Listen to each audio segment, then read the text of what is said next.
जय भीम जय भारत।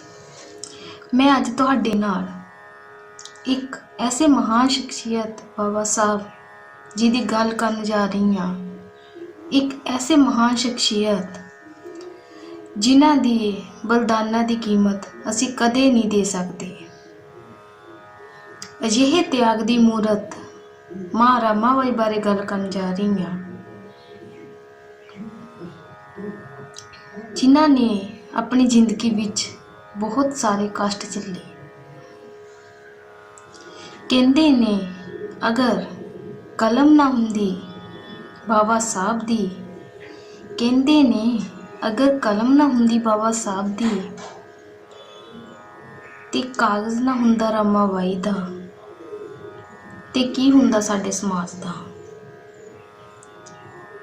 मेरा मन बड़ा भावुक हो जाता है जदों मैं इन्हां दी कहानी सुनाउणी हाँ। मैं इन्हां दे किहड़े बलिदानां दा जिक्र करां, क्योंकि तुसीं सारे जानदे हो कि साडे लोकां नूं तां पानी पीण दा भी हक नहीं सी, पढ़न दा भी हक नहीं सी। मेरियां भैणां नूं हक नहीं सी कि वो सिर उठा के जीण। साडे लोकां नूं नीच जाति दे लोग कहा जांदा सी। ये ब्राह्मणवादी लोग साडे परछावें तो भी नफरत करते सन। अज अगर साडी कोई पहचान है वो सिर्फ बाबा साहब करके है, क्योंकि जिन्हां ने इन्ने कष्ट झल्ले, इन्ना संघर्ष किया ते सानू आज़ाद कराया। पर अज फिर भी आपां लोकी उन्हां नूं भुल्ली बैठे हाँ। आपां उन्हां नूं भुल्ली बैठे हाँ जिन्हां ने सानू आज़ाद कराया। वो तो एक ऐसे महान व्यक्ति सी जिन्हां ने साडे समाज तो अपने बच्चे भी कुर्बान कर दिते। कहंदे ने अगर माँ कोलों एक बच्चा भी दूर हो जाए तो वह ही उसनूं भुलदा नहीं, पर माँ एक अजिही रामाबाई माँ सी जिसने अपने सारे बच्चे साडे समाज लिए कुर्बान कर दिते। अज दे समय विच देखा जाए तो कोई किसी लिए कष्ट नहीं झलदा।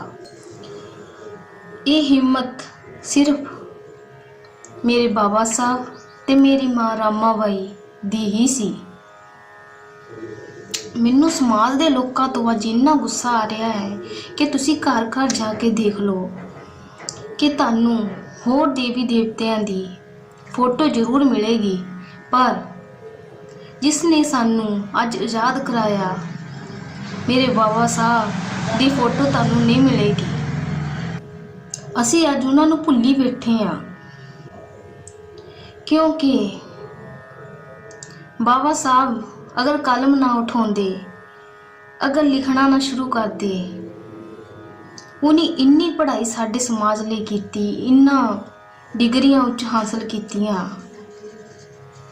इड्डे वड्डे अफसर बने सिर्फ साडे समाज लिए। एड्डे वड्डे कष्ट झल्ले, दिन रात पढ़ते रहे कि मेरे समाज नूं मेरे तो बाद कोई कष्ट ना झल्लिया पवे। साडे लिए उन्हीं बलिदान लिख दिता। मैं किहड़े उन्हां दे बलिदानां दा जिक्र करां। उन्हीं तां ना ही अपने बच्चिआं नूं ना अपने गृहस्थ जीवन वल ध्यान दिता।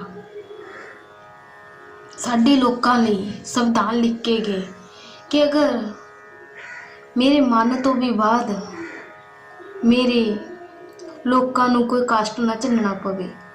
जिहड़ियां मुसीबतां दा अज मैं सामना किया है, कल नूं मेरे लोग इन मुसीबतां विचों ना लंघण, क्योंकि जो अज सानू नीच जाति कहा जाता है, कल नूं मेरे लोकां नूं कोई ना कहे।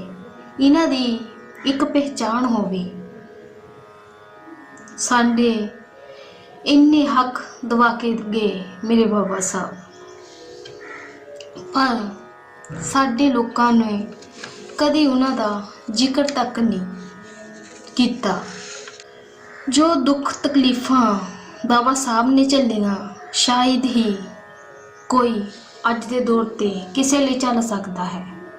ਮੈਂ ਤੁਹਾਨੂੰ ਸਾਰਿਆਂ ਨੂੰ ਇੱਕ ਸਵਾਲ ਪੁੱਛਣਾ ਚਾਹੁੰਦੀ ਹਾਂ ਕਿ ਅਗਰ ਜਦੋਂ ਬੱਚਾ ਪੈਦਾ ਹੁੰਦਾ ਹੈ, ਕਿ ਉਸ 'ਤੇ ਲਿਖਿਆ ਹੁੰਦਾ ਹੈ ਕਿ ਉਹ ਕਿਸ ਜਾਤੀ ਦਾ ਹੈ, ਉਹ ਨੀਚ ਜਾਤੀ ਦਾ ਹੈ ਜਾਂ ਉੱਚੀ ਜਾਤੀ ਦਾ ਹੈ, ਜਾਂ ਕੋਈ ਉਸ 'ਤੇ ਮੋਹਰ ਲੱਗੀ ਹੁੰਦੀ ਹੈ? ਪਹਿਲਾਂ ਤਾਂ ਚਲ ਮੰਨ ਲੈਂਦੇ ਹਾਂ ਕਿ ਬਾਬਾ ਸਾਹਿਬ ਦੇ ਟਾਈਮ ਵਿੱਚ ਸਾਰੇ ਅਨਪੜ੍ਹ ਸੀ, ਸਾਰੇ ਇਸ ਊਚ ਨੀਚ ਜਾਤੀ ਤੇ ਵਿਸ਼ਵਾਸ ਕਰਦੇ ਸਨ। ਬ੍ਰਾਹਮਣਵਾਦੀ ਲੋਕ ਜੋ ਵੀ ਕਹਿ ਦਿੰਦੇ ਉਹ ਮਗਰ ਲੱਗ ਜਾਂਦੇ। ਪਰ ਅੱਜ ਦੇ ਸਮੇਂ ਵਿੱਚ ਸਾਡੇ ਸਾਰੇ ਸਮਾਜ ਦੇ ਲੋਕ ਪੜ੍ਹੇ ਲਿਖੇ ਹਨ,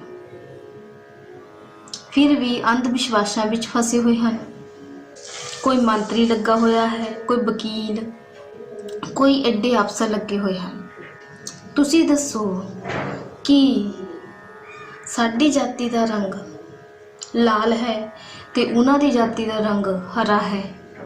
ਖੂਨ ਤਾਂ ਸਾਰਿਆਂ ਦਾ ਇੱਕ ਹੀ ਹੈ, ਫਿਰ ਕਿਉਂ ਇੰਨਾ ਮਤ ਭੇਦ?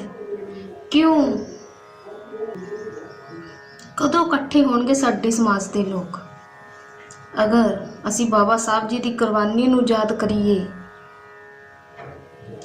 ਤਾਂ ਸਾਨੂੰ ਆਪਣੀ ਸੋਚ ਬਦਲਣੀ ਚਾਹੀਦੀ ਹੈ, ਕਿਉਂਕਿ ਅਗਰ ਅਸੀਂ ਆਪਣੀ ਸੋਚ ਬਦਲਾਂਗੇ, ਸਮਾਜ ਸਾਡਾ ਖੁਦ ਬਦਲ ਜਾਊਗਾ।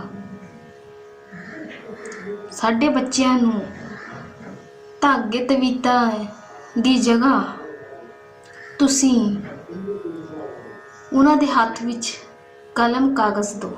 ਉਹਨਾਂ ਦੇ ਹੱਥਾਂ 'ਚ ਧਾਗੇ ਤਵੀਤ ਵਹਿਮਾਂ 'ਚ ਫਸ ਕੇ ਨਾ ਬੰਨੋ। ਅਗਰ ਤੁਸੀਂ ਸਿਰ ਝੁਕਾਉਣਾ ਹੈ ਤਾਂ ਬਾਬਾ ਸਾਹਿਬ ਰਾਮਾ ਬਾਈ ਉਹਨਾਂ ਦੇ ਚਰਨਾਂ ਵਿੱਚ ਝੁਕਾਓ, ਆਪਣੇ ਮਾਂ-ਬਾਪ ਦੇ ਚਰਨਾਂ ਵਿੱਚ ਝੁਕਾਓ, ਕਿਉਂਕਿ ਅਗਰ ਤੁਹਾਡਾ ਸਾਥ ਤੁਹਾਡੇ ਮਾਂ-ਬਾਪ ਤੋਂ ਬਿਨਾਂ ਕਿਸੇ ਹੋਰ ਨੇ ਨਹੀਂ ਦੇਣਾ। ਬਾਬਾ ਸਾਹਿਬ ਦੀ ਸੋਚ ਤੇ ਚੱਲੋ।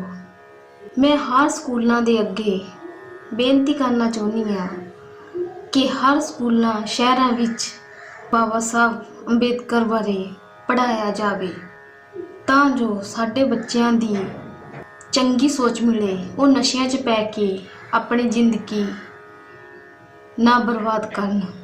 ਹਰ ਪਿੰਡਾਂ ਸ਼ਹਿਰਾਂ ਵਿੱਚ ਬਾਬਾ ਸਾਹਿਬ ਬਾਰੇ ਬੱਚਿਆਂ ਨੂੰ ਪੜ੍ਹਾਉਣਾ ਚਾਹੀਦਾ ਹੈ। ਇਹ ਮੇਰੇ ਇਕੱਲੀ ਕਰਕੇ ਨਹੀਂ ਹੋਣਾ। ਅਗਰ ਤੁਸੀਂ ਸਾਰੇ ਸਾਥ ਦਿਓਗੇ ਤਾਂ ਅਸੀਂ ਜ਼ਰੂਰ ਇਸ ਮੁਕਾਮ ਤੇ ਪਹੁੰਚਾਂਗੇ। ਅਸੀਂ ਬਾਬਾ ਸਾਹਿਬ ਜੀ ਦੀ ਸੋਚ ਨੂੰ ਹਰ ਬੱਚੇ ਦੇ ਅੰਦਰ ਜਗਾਵਾਂਗੇ। ਆਓ ਅੱਜ ਅਸੀਂ ਸਾਰੇ ਇਕੱਠੇ ਹੋਈਏ, ਬਾਬਾ ਸਾਹਿਬ ਜੀ ਦੀ ਸੋਚ ਨੂੰ ਅੱਗੇ ਲੈ ਕੇ ਜਾਈਏ।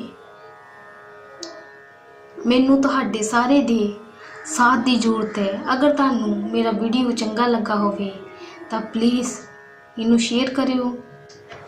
ਜੈ ਭੀਮ, ਜੈ ਭਾਰਤ।